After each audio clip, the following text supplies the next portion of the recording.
Vesper's Host is my favorite dungeon. Since it came out, I've consistently considered it one of the best, but have gone back and forth about whether I think it or Sundered Doctrine should be in the top spot. However, with End of Service arriving and the dungeons finally settling into their end states with refreshed loot, I've begun to reevaluate my rankings, and have come to consider Vesper's Host unambiguously the best dungeon in Destiny 2. Here's why. Vesper's Host released during episode Revenant in October 2024. I wasn't home for its launch, so I didn't have a chance to try contest mode, and had to play a bit of catch-up to learn the dungeon and discover its secrets. Thankfully, when I was able to play it for the first time, 2 of my friends agreed to let me blind solve it while they watched, only providing small hints, which was super fun. I love solving puzzles. It's an underrated aspect of Destiny I wish I got to experience more often. As I explored and learned, I recognized the familiar elements from Deepstone Crypt, but was consistently surprised at how they're reinterpreted. The more I've played it, I've appreciated how Vesper's Host reimagines Deepstone Crypt, taking the raid's setting, mechanics, and themes to twist them into something new. Vesper's mechanics involve the DSC augment buffs but corrupted, killing the player after a certain amount of time like a virus destroying its host. This forces you to pay attention to your timer and deposit it into one of the fridges if you're running out of time. This takes what ordinarily would be a relatively simple and easy mechanic and adds pressure to prevent the player from feeling too at ease, which fits the horror vibes. Additionally, some of the augments' functions have been altered slightly. Now, Scanner requires the player to get physically close to objects, using radar to determine if something is correct, rather than being able to spot them from a distance. Likewise, Suppressor requires you to spawn a decoy clone, then destroy it while the enemy is next to it. These changes have 2 purposes. They make the role of Scanner and Suppressor more involved, and force you into the fray rather than doing the mechanics from a safe distance. This embraces the more hectic nature of Vesper's Host, and adds to the underlying sense of dread that pervades the dungeon. Meanwhile, Operator's function remains unchanged. Finally, like Operator, the radiation mechanic returns, largely unchanged early on, but is twisted in the corrupted puppeteer fight, where now the clones of Atrax emit radiation that can kill the player if not suppressed. This inverts the frostbite mechanic from the DSC Sparrow section, by having moving enemies with bubbles that emit stacks of the radiation debuff, instead of forcing the player to race towards static heat bubbles before they freeze to death. In the Puppeteer fight, decreasing your stacks involves avoiding enemies, rather than staying in a safe spot. This suits the combat of the Puppeteer fight, as you need to constantly be on the move to engage with the other mechanics. The radiation clones can sometimes feel a little unfair, especially if you're caught in a pincer maneuver where several clones block your path both in front and behind you, forcing you to rapidly gain stacks no matter which direction you go. The layout of the lower stacks makes this very likely to occur, as it contains a lot of narrow hallways with choke points. However, this fits the theme of Vesper's Host quite well. The radiation will infect your biology, causing it to degrade if you can't escape, so you need to constantly be running away. Both Vesper boss fights are incredibly unique and engaging, especially solo, where the player must do all of the mechanics and deal all of the damage by themselves. Ranix is a proxy boss formed when the station's corrupted host merges 10 servitors. To complete the mechanics and start damage, the player must suppress Ranix, splitting it into its component servitors. This makes unconventional strategies that focus on AoE burst damage quite effective, like Storm Trance, Scorch builds, Stasis Crystals, Glacial Quake, Compressed Waveframe grenade launchers, and of course, Tether. In Monument of Triumph, I found Dawn Chorus Warlock with 1000 Voices and Solar Fulmination to be a particularly fun strategy. I love the Ranix encounter because it just plays very differently than most other boss fights, as you have to deal with 10 smaller versions of the boss rather than one large enemy.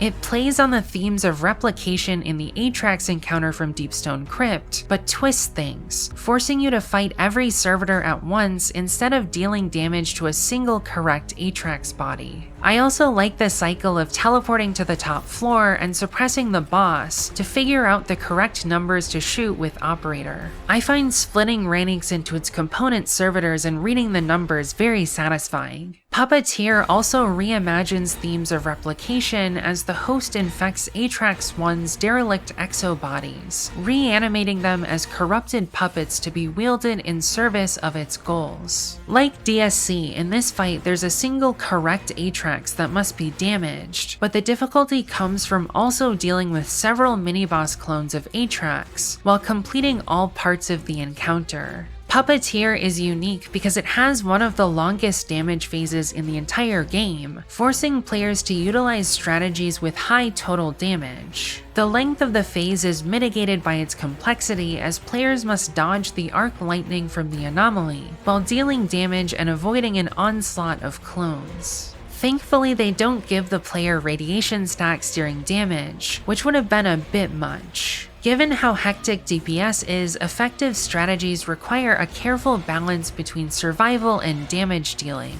I will say that the randomness of the arc lightning can be a bit frustrating at times, especially when you get unlucky and die to it, but the brightness telegraphs that the attack is coming pretty clearly ahead of time. So to survive, all you need to do is pay attention to your surroundings and be ready to move whenever your screen starts to get orange. If timed right, you can also survive by simply jumping high enough. With enough practice, you can absolutely survive any pattern consistently, so it is legitimately a skill issue if you keep dying to it. I had to learn this to complete the Solo Flawless. Solo flawlessing Vesper's host is one of the most difficult things I've done in Destiny 2.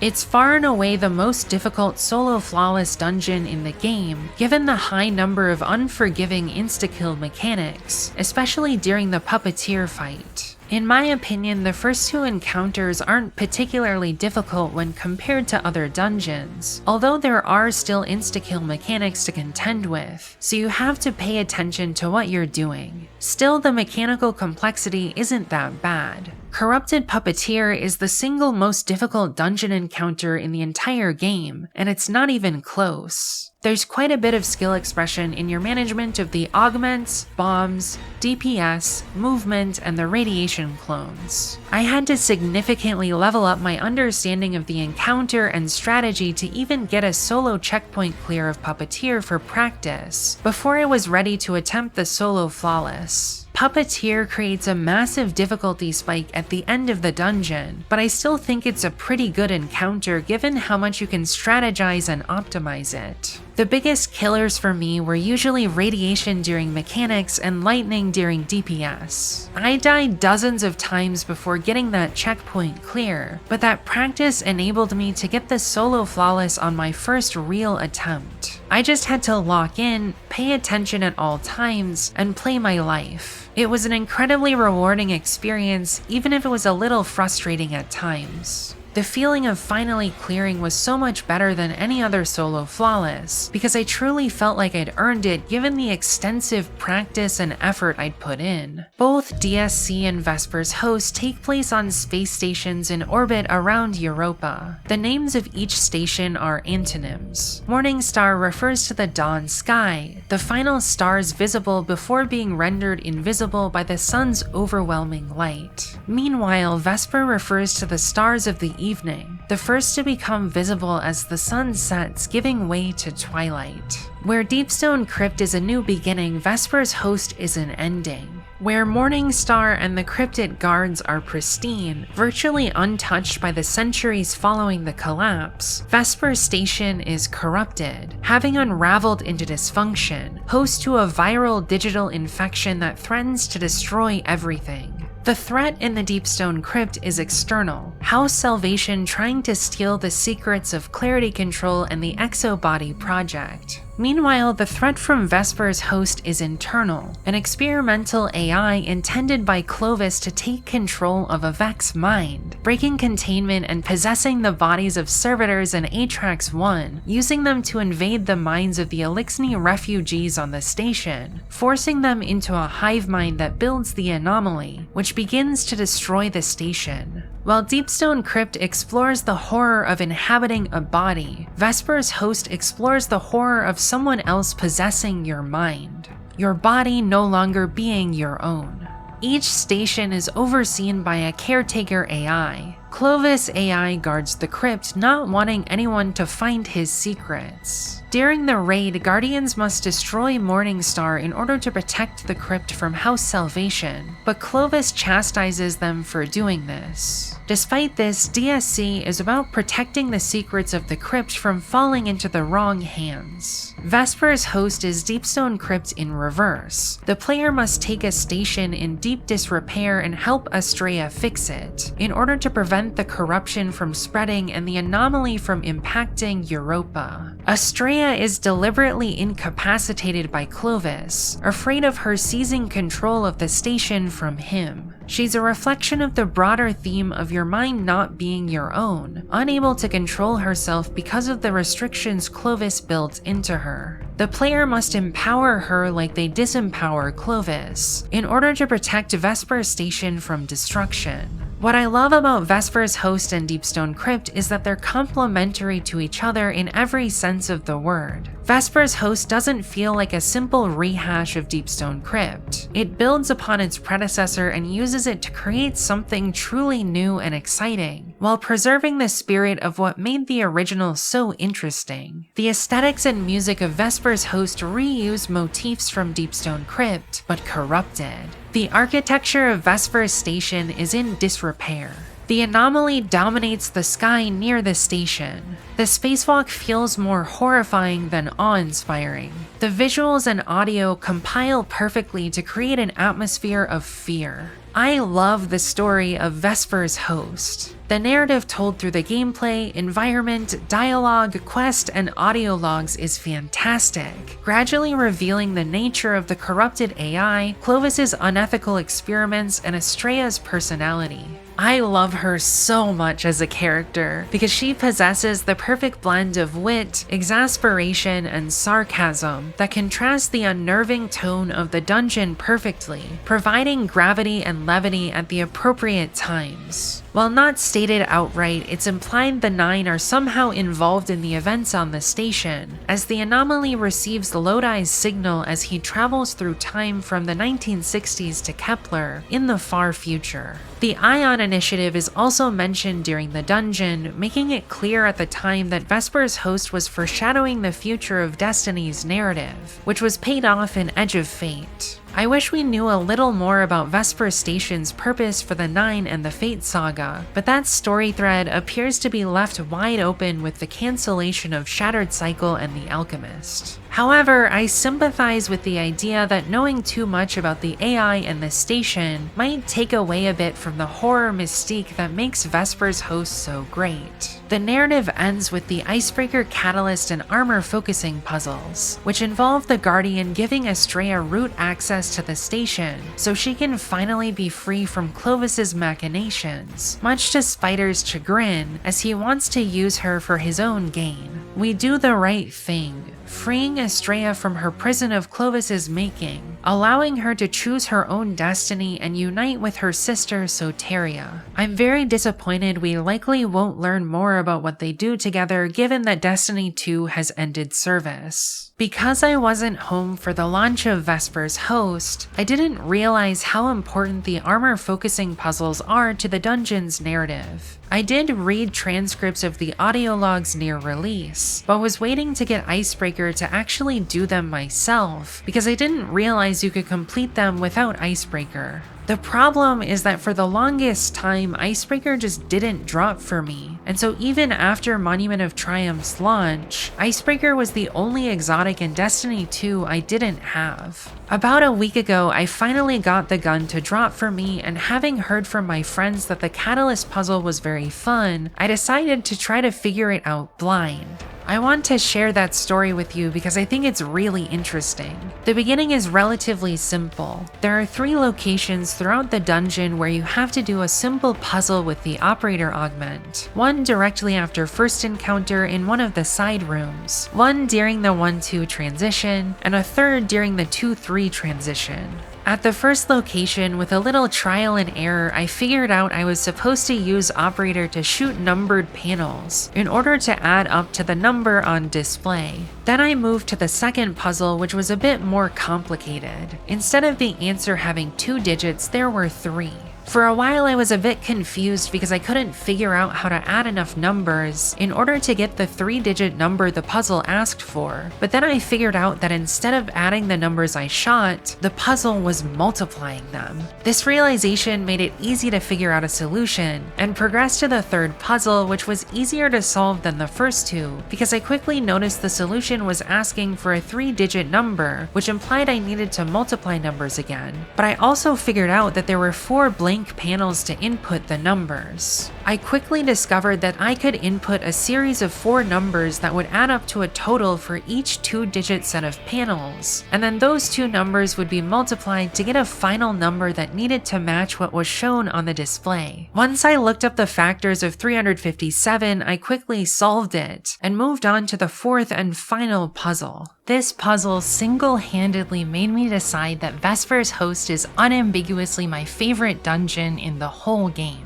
I already like the dungeon a lot, but I fucking love this puzzle. If you've never done it, I would highly recommend trying to blind solve it, although preferably with a friend to give you some hints because it's quite complicated. Even if you've already done it but didn't learn how it actually works, it's worth trying to figure that out because I think it's quite cool. The entire time I was solving this puzzle, I took copious notes with pen and paper because there was so much information to keep track of. I'm gonna show you some of those notes as I explain things. Upon entering the room, I noticed there were a series of 4 pillars that could each be activated.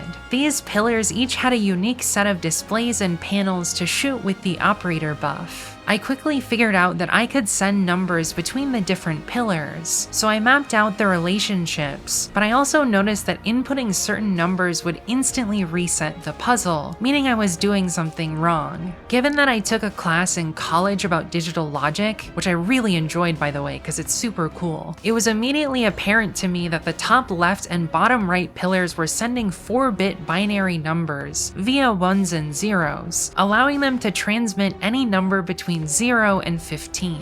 The top right and bottom left pillars were a bit more confusing as they had buttons in decimal with 1 to 4 and 1 to 3 respectively. It was clear to me that I was going to be doing a lot of conversions between decimal and binary numbers as I used each pillar to interact with the others, which I enjoyed because I think working with non-decimal bases is just really cool. I'm kind of a big nerd.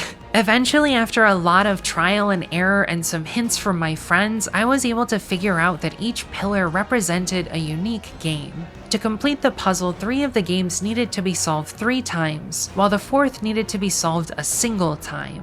Bottom left was the easiest to figure out because of the 3 inputs and 2 outputs, which represent a game of rock, paper, scissors, with rock being 1, paper being 2, and scissors being 3. When I realized, I was both annoyed and impressed at how clever that is, because it's a really elegant way to represent rock, paper, scissors with numbers. I also figured out that the game would take an input from one of the other pillars into one of the 2 displays, and from itself into the other display. This eventually made me realize that the input from itself needed to win the game in order to not reset the puzzle. I was stuck for a long time trying to figure out the other pillars, but eventually learned that top left was a game of tic-tac-toe, again between the pillar itself and the other 2 pillars with 1s and 0s representing the X's and O's. After this discovery, I was able to use trial and error to map out which number mapped to which square on the board. It looked like this. I also learned that the inputs from the tic-tac-toe pillar itself, which in this case were 1s, had to win the game. Instead of requiring 3 wins like the other 3 games, tic-tac-toe only needs 1 win because a lot of inputs are required to complete a game. Next, I figured out that the bottom right pillar was a 4-bit digital logic gate, the set of 1s and 0s on the side being the partial truth table for an AND gate. I also thought this was extremely clever and was kind of frustrated how long it took me to figure that out. Inputs from other pillars would be sent through the gate and compared to the fixed initial value. Then the correct output from the gate needed to be entered from the pillar itself. Initially, I kept failing this puzzle when I attempted it for the second time and didn't understand why. It would take me a while to realize what I was doing wrong. In the meantime, I figured out that the top right gate was a maze, where I needed to guide the 1 on the display to the 7 using the numbers 1 to 4 as arrow keys. However, I was a bit stumped about how this worked because I couldn't figure out why I initially couldn't ever interact with the maze right after a reset. Eventually, I figured out that prior to activating the maze, I had to send an input from one of the other 3 games, which would be the number of moves I was allowed to input on the maze before swapping to a different pillar. Once I understood how to activate the maze, I had trouble because I couldn't figure out why I was failing while sending the 1 into zeros, which I had assumed were empty spaces. Eventually, I realized that there were blank spaces in between the 2 lines of numbers that were the actual empty spaces on the grid I was supposed to use, and that the zeros represented walls. That was a bit confusing for me because the math part of my brain likes to think of 0 as representing empty space, but I should have realized sooner that this puzzle didn't work like that, considering that zeros are still data in binary, and tic-tac-toe was using zeros to mark where one of the players had played. This helped me discover that once I had solved the maze, it would output the sum of each arrow key's corresponding number to whichever other gate was active. Having a basic understanding of each game, I tried to solve the entire puzzle by sending numbers back and forth between the pillars to win each game, but I kept failing anytime I would send my second set of numbers to the logic gate. Eventually, my friend had to explain to me that the logic gate changed after each win, and that I was failing because I had assumed that all 3 games were played with an AND gate. She showed me that the truth table on the left changed each time I won, meaning that the second game was a XOR gate, meaning exclusive OR, and the third game was a non-exclusive OR gate. Finally understanding how everything worked, I was able to work through potential solutions. Immediately, it became apparent to me that some of my opening moves were constrained by the inputs each game could accept. The maze was the key. To solve the fixed first maze, I always needed to send a number greater than 5. This meant I had to send my number of moves for the maze from the logic gate or tic-tac-toe. I also figured out that the sum of the moves for the first maze was fixed at 11. However, only the AND gate could accept 11 because there was no corresponding rock paper scissors move or tic-tac-toe square for 11, causing both puzzles to insta-fail. This meant that because 11 in binary is 1011 and the starting input for the AND gate was fixed at 7 or 011, the AND gate needed to output and thus send the number 3 or 0011 to a different game. However, there wasn't a square on the tic-tac-toe board that corresponded to 3, meaning I needed to send the number 3 to either tic-tac-toe or the maze, given that the second maze required a number at least 3 because there were 3 inputs. The output of the second maze would always be the number 6, which could only be given to either tic-tac-toe or the logic gates. Additionally, the third maze needed at least 5, which could only come from tic-tac-toe or the logic gates. Finally, the third maze output the number 9, which could either go to the logic gates or tic-tac-toe. I also discovered that the only possible solutions to the XOR gate were the numbers 6, 7, 14, and 15. 6 could either be sent to the maze or tic-tac-toe, but the maze couldn't accept 7, 14, or 15 because those needed to be sent to the maze if that was the solution. Each time I tried a solution, I worked through the steps of sending inputs back and forth between gates based on what wouldn't fail a game until I got to a fork or decision point where I had multiple options. Surprisingly, there were a lot fewer choices than I thought there would have been given the complexity of the puzzle, as most pillars could accept fairly limited ranges of input. I also figured out that I wanted to avoid progressing any individual game too far too early, as after its win condition had been triggered the specified 1 or 3 times, I wouldn't be able to use it for any more moves. This meant I needed to use the tic-tac-toe board as much as possible in order to progress it at the same pace as the other games. After this realization, I came to the conclusion that the first major choice at the beginning of each attempted solution was which space from the tic-tac-toe board I sent to the maze. I initially was trying exactly 5 but kept needing that space later on in tic-tac-toe, so I started looking at 8 or 9, which appeared to be the best opening moves, given that 6 and 7 were potential potential solutions to the Zor Gate. After an attempt with 8, I was getting a bit overwhelmed trying to keep track of the various moves I'd tried to systematically rule out potential solutions, so my friend Nix, who had been giving me hints this whole time, agreed to write down the moves I was trying during my solves and tell me what I had tried before, which helped a lot. Huge shout out to her for helping make this a really fun experience by slowly drip feeding me information anytime I got stuck, so I didn't have to look up the solution and get spoiled. Once she started writing down my moves, I tried a solve starting with 9 and discovered that it constrained my opening moves until I hit my first major fork, which was whether to send the 1 from the first game of rock, paper, scissors to tic-tac-toe or the logic gates. I picked tic-tac-toe and continued working until I got soft locked, which happened very close to the end when 2 of the 3 towers that needed 3 wins were fully complete. However, I needed to send the 9 from the maze to the tic-tac-toe board, so I decided to try the exact same set of moves but starting with 8 instead. This turned out to be the correct solution. After spending several hours trying to solve this puzzle, it was super rewarding and exciting to figure out the correct solution.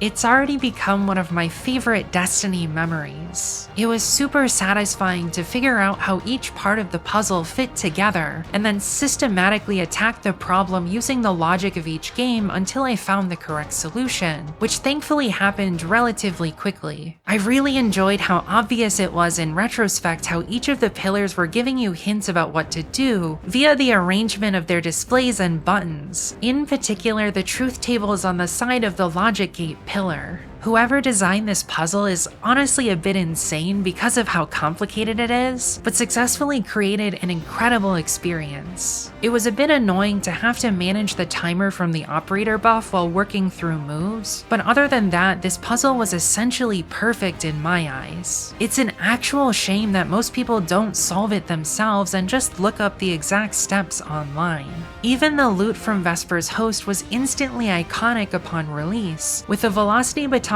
area denial frame printing orbs via attrition orbs, the chill inhibitor rapid fire grenade launcher being meta for boss damage during Revenant, pyroelectric propellant being a useful legendary primary for arc builds, and icebreaker being a fantastic utility weapon, especially with stasis builds and the catalyst. Aesthetically, the Spacewalk armor set is also one of my favorites in the entire game. It's been in heavy fashion rotation for me since I unlocked it during Revenant. Now that the dungeon's loot pool has been refreshed with Monument of Triumph, it's a little less relevant given what the armor and weapon meta currently looks like, but Velocity Baton and Icebreaker still are quite relevant for certain builds. I particularly love using Icebreaker with Rhymecoat Raiment to keep breaking stasis crystals and generating ammo. Overall, I love Vesper's host. I think it's the closest to a perfect dungeon Bungie's raid and dungeon team ever created, because I absolutely adore pretty much everything about it aside from a few minor nitpicks. I especially love the little details like the focusing puzzles. I'm a bit sad that we may never get another Destiny dungeon considering most of the raid and dungeon team was laid off this June. My heart goes out to everyone affected, especially considering that they crafted some of my favorite gaming experiences of all time. Even if this is the end, I'm happy I got to experience the amazing joys of Vesper's host and every other raid and dungeon that's currently playable. If you've watched this far, let me know what you think of Vesper's host in the comments and what your favorite dungeon is.